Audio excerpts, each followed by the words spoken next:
Hello, I'm David Chaston with 90 at 9, brought to you by interest.co.nz. This is where you get everything you need to know in 96 at 9 o'clock, including news the Ukraine tensions are not getting resolved. But first from the US, there was mixed economic news over the weekend. Durable goods orders and non-defence capital goods orders came in much better in March than markets were expecting, but the number of initial claims for unemployment last week turned negative. A similar trend was revealed in the latest US Services PMI. Then the respected University of Michigan Consumer Sentiment Survey for April surprised on the positive side. At the end of this coming week, we'll also get US non-farm payrolls report, and it is also expected to show building job gains after a slow weather-related start to the American economy in the first quarter, which we'll hear on Thursday.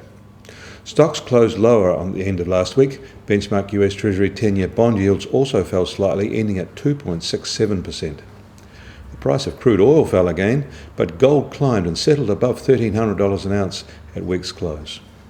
The survey of leading indicators in China was out last week, and it was positive again. The continuing battle of nerves on Ukraine's eastern border and the US Fed's next meeting are sure to set the tone this week.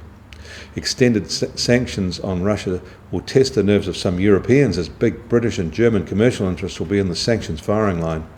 Russia has had its credit rating downgraded over the weekend, and border nations are rallying together to help Ukraine handle the Russian threat. We start today with the New Zealand dollar marginally low against the US dollar at just under 85.7 US cents, but higher against the Aussie at 92.7 Aussie cents, and the TWI will open at 79.8.